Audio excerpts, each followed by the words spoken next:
নমস্কার। সিনে হটস্টার নিবেদিত সিনেমার অন্তরালের অনুষ্ঠানে আপনাদের সবাইকে স্বাগত। একটি সিনেমার শুটিং চলাকালীন, নির্মাণ পর্বে, পোস্ট প্রোডাকশনের সময় অনেক রকমের ঘটনা ঘটে থাকে। সেই সব কৌতূহল উদ্দীপক ও আকর্ষণীয় ঘটনাকে আমি ধাপে ধাপে তুলে ধরছি এই সিনেমার অন্তরালের অনুষ্ঠানের মধ্য দিয়ে আপনাদের জন্য। আজকের যে ছবির কথা আপনাদের সামনে তুলে ধরবো, সে ছবির নাম হলো পথে হলো দেরি। পথে হলো দেরি বাংলায় কিন্তু প্রথম গেভা কালার ছবি, রঙিন ছবি। যদিও এখন সেই প্রিন্ট নষ্ট হয়ে গিয়েছে, এখন আমরা দেখি সাদা কালোতেই এই পথে হলো দেরি। কাহিনীকার প্রতিভা বসু, পরিচালক হলেন অগ্রজিৎ গোষ্ঠী, এবং এখানে নায়ক নায়িকার ভূমিকায় অভিনয় করলেন উত্তম কুমার এবং সুচিত্রা সেন। উত্তম কুমার সুচিত্রা সেন এই জুটির প্রতিষ্ঠার ক্ষেত্রে অগ্রজিৎ গোষ্ঠীর প্রধান বিভূতি লাহার একটা গুরুত্বপূর্ণ ভূমিকা ছিল। তার আগে সুচিত্রা অনেকগুলো ছবিতে কাজ করেছেন ঠিকই, যেমন আমাদের ৭৭.৭, তারপরে সদানন্দের মেলা, ওরা থাকে এধারে, এসব ছবিতে তারা কাজ করেছেন। কিন্তু রোমান্টিক জুটি হিসেবে এই উত্তম সুচিত্রার সার্থকভাবে প্রতিষ্ঠিত হওয়া, সেই ভূমিকাটা কিন্তু পালন করেছে অগ্রজিতের ছবি অগ্নি পরীক্ষা। অগ্নি পরীক্ষা সুপারহিট হওয়ার পর এই জুটিকে নিয়ে অগ্রজিৎ গোষ্ঠী অনেকগুলো ছবি আমাদের উপহার দিয়েছেন। সেই তালিকায় যেমন আছে সবার উপরে, সূর্য তরুণ, ত্রিজামা, পথে হলো দেরি, বিপাশা প্রভৃতি অনেকগুলো ছবি। আজকে বলছি কিন্তু এই পথে হলো দেরিরই ঘটনা নিয়ে। পথে হলো দেরি ছবিতে বিরাট স্টার কাস্টিং। উত্তম কুমার সুচিত্রা সেন তো রয়েছেনই, এছাড়া এই ছবিতে অভিনয় করেছেন ছবি বিশ্বাস, পাহাড়ি সান্যাল, জহর গঙ্গোপাধ্যায়, চন্দ্রাবতী দেবী, শোভা সেন, অনুপ কুমার সহ বহু শিল্পী। এই ছবির আউটডোর শুটিংটা হয়েছিল কিন্তু দার্জিলিংয়ে লক্ষ্মী পুজো পার হয়ে যাওয়ার পর, কালী পুজো আসার আগে, সেই সময়টা দিয়ে পুরো ইউনিট নিয়ে অগ্রজিৎ গোষ্ঠী গিয়েছিলেন দার্জিলিংয়ে শুটিং করতে।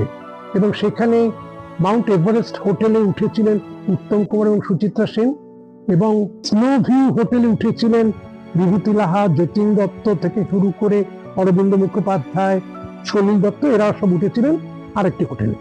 এখন যখন শুটিং হবে, সেই সময় দিয়ে আবহাওয়াটা খুব ভালো ছিল না, প্রায় বৃষ্টি হচ্ছিল, ফলে শুটিং বিঘ্নিত হচ্ছিল।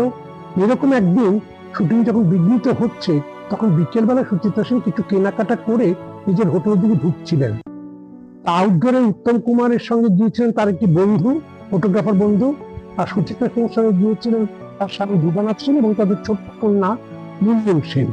এখন ওই যে ফটোগ্রাফার বন্ধু সঙ্গে গিয়েছিলেন, তিনি সুচিত্রা সেনকে বাজার করে ফিরতে দেখে ম্যাডাম 1 মিনিট বলে তাকে দাঁড় করিয়ে তার ফটাফট কতগুলো ছবি তুলে নিলেন। এটা দেখে অত্যন্ত বিরক্ত হলেন সুচিত্রা সেন। তিনি বললেন, আমার অনুমতি না নিয়ে আপনি ছবিগুলো তুললেন, এখন করেছেন ঠিক আছে, কিন্তু ভবিষ্যতে কিন্তু এমন কাজটা কখনো করবেন না। এই কথা শুনে বন্ধুটি খুবই মর্মাহত হলেন। তিনি তার ক্যামেরা থেকে ওই ফিল্মটা বার করে ওনার সামনে ছিঁড়ে টুকরো টুকরো করে ফেলে দিয়ে হোটেল ঢুকে গেলেন। মুহূর্তে এই খবরটা দুটো হোটেলের মধ্যেই চলে এলো যে এরকম একটা ঘটনা ঘটেছে। পরের দিন যখন হোটেলের মধ্যেই শুটিং চলছে, তখন উত্তম কুমারের শুটিং চলছে, বিভূতি লাহা টেক করছেন, দিবানাথ সেন একটা ছোট্ট ক্যামেরা নিয়ে উত্তম কুমারের কিছু শট নিচ্ছিলেন। উত্তম কুমার বিভূতি লাহাকে এসে বললেন, বিভূতি লাহার ডাকনাম খোকাদা, বলে খোকাদা, আমার শুটিং এর সময় বাইরের কেউ যেন কোনো ছবি না তোলে। অর্থাৎ এইটার যে বন্ধুকে যে অপমান করা হয়েছে, সেটারই একটা বদলা নেওয়ার মতো করেই যেন ব্যাপারটা ঘটলো বলে মনে হচ্ছে।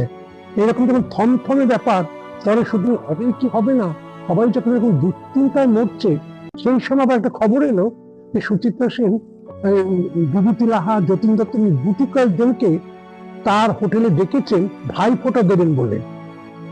বিভূতি লাহা তখন অন্যদের বললেন যে সবাইকে যেখানে বলা হয়নি, সেখানে আমরা গুটি কয়েকজন ভাই ফোঁটা নিতে যাব, এটা ভালো দেখায় না।